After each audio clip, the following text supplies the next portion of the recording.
गंगा की जन्म की कथा भाग 2। जब महाराज सागर को बहुत दिनों तक अपने पुत्र की सूचना नहीं मिली तो उन्होंने अपने तेजस्वी पुत्र अंशुमान को अपने पुत्र तथा घोड़ों का पता लगाने के लिए आदेश दिया। वीर अंशुमान शस्त्रों से सुसज्जित होकर उसी मार्ग से पताल की ओर चल पड़ा जिससे उसके चाचाओं ने बनाया था।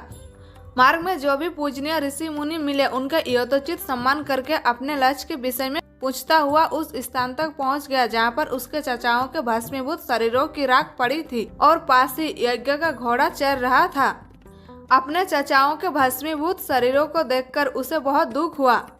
उसने उनका तर्पण करने के लिए जलाशय की खोज की किंतु उसे कहीं जलाशय दिखाई नहीं पड़ा। तभी उसकी दृष्टि अपने चाचाओं के मामा गरुड़ पर पड़ी। उन्हें सादर प्रणाम करके अंशुमान ने पूछा कि बाबाजी, मैं इनका तर्पण करना चाहता हूँ। पास में यदि कोई सरोवर हो तो कृपा करके उसका पता बताइए। यदि आप इनकी मृत्यु के विषय में कुछ जानते हैं तो वहाँ भी मुझे बताने की कृपा करें। गरुड़ जी ने बताया कि किस प्रकार उसके चाचाओं ने कपिल मुनि के साथ उदंड व्यवहार किया था जिसके कारण कपिल मुनि ने उन सबको भस्म कर दिया। इसके पश्चात गरुड़ जी ने अंशुमान से कहा कि ये सब अलौकिक शक्ति वाले दिव्य पुरुष के द्वारा भस्म किए गए हैं, अतः लौकिक जल से तर्पण करने से इनका उद्धार नहीं होगा। केवल हिमालय की ज्येष्ठ पुत्री गंगा के जल से ही तर्पण करने पर इनका उद्धार संभव है। अब तुम घोड़े को लेकर वापस चले जाओ जिससे कि तुम्हारे पितामह का यज्ञ पूर्ण हो सके। गरुड़ जी की आज्ञा अनुसार अंशुमान वापस अयोध्या पहुंचे और अपने पितामह को सारा वृत्तांत सुनाया। महाराज सागर ने दुखी मन से यज्ञ पूरा किया। वे अपने पुत्र के उद्धार करने के लिए गंगा को पृथ्वी पर लाना चाहते थे पर ऐसा करने के लिए उन्हें कोई भी युक्ति न सूझी। थोड़ा रुककर ऋषि विश्वामित्र ने कहा, महाराज सागर के देहांत के पश्चात अंशुमान बड़ी न्यायप्रियता के साथ शासन करने लगे। अंशुमान के परम प्रतापी पुत्र दिलीप हुए। दिलीप के युवा हो जाने पर अंशुमान दिलीप को राज्य का भार सौंपकर हिमालय की कंदराओं में जाकर गंगा को प्रसन्न करने के लिए तपस्या करने लगे किंतु उन्हें सफलता नहीं प्राप्त हो पाई और उनका स्वर्गवास हो गया। इधर जब राजा दिलीप का धर्मनिष्ठ पुत्र भगीरथ बड़ा हुआ तो उसे राज्य का भार सौंपकर दिलीप भी गंगा को पृथ्वी पर लाने के लिए तपस्या करने चले गए पर उन्हें भी मनोवांछित फल नहीं मिला। भगीरथ बड़े भक्त वत्सल नरेश थे किंतु उनकी कोई संतान नहीं हुई। इस पर वे अपने राज्य का भार मंत्रियों को सौंपकर गंगा अवतरण के लिए गोकर्ण नामक तीर्थ पर जाकर कठोर तपस्या करने लगे। उनकी अभूतपूर्व तपस्या से प्रसन्न होकर ब्रह्मा जी ने उन्हें वर मांगने के लिए कहा।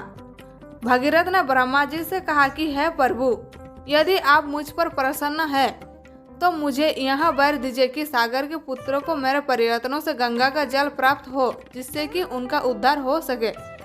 इसके अतिरिक्त मुझे संतान प्राप्ति का भी वर दीजिए ताकि इच्छुक वंश नष्ट न हो।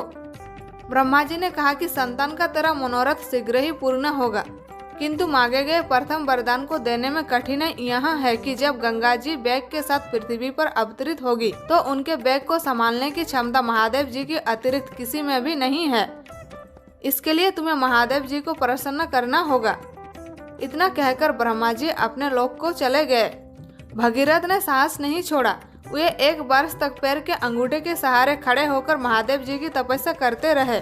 केवल वायु के अतिरिक्त उन्होंने किसी अन्य वस्तु का भक्षण नहीं किया। अंत में इस महान भक्ति से प्रसन्न होकर महादेव जी ने भगीरथ को दर्शन देकर कहा कि हे भक्त श्रेष्ठ, हम तेरी मनोकामना पूर्ण करने के लिए गंगा जी को अपने मस्तक पर धारण करेंगे। इसकी सूचना पाकर विवश होकर गंगा जी को सूर्यलोक का परित्याग करना पड़ा।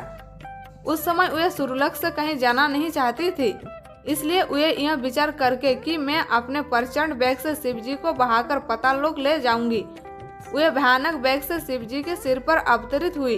गंगा के इस वेगपूर्ण अवतरण से उनका अहंकार शिव जी से छुपा न रहा। महादेव जी ने गंगा की वेगवती धाराओं को अपने जटाजूट में उलझा लिया। गंगा जी अपने समस्त प्रयत्नों के बाद भी महादेव जी के जटाओं से बाहर ना निकल सकी।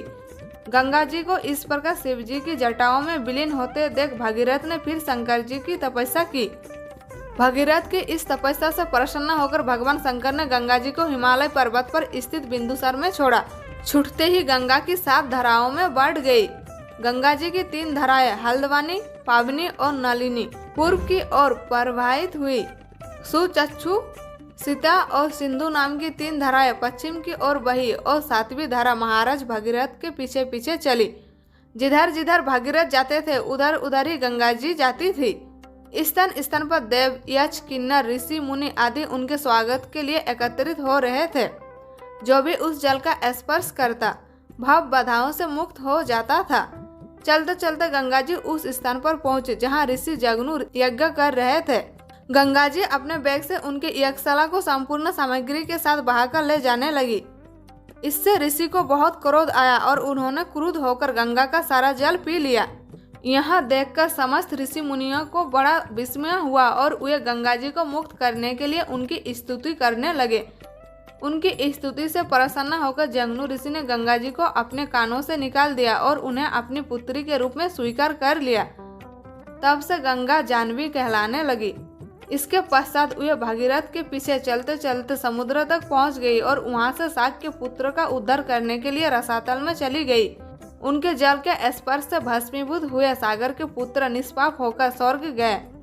उस दिन से गंगा के 3 नाम हुए, त्रिपथागा, जाह्नवी और भागीरथी।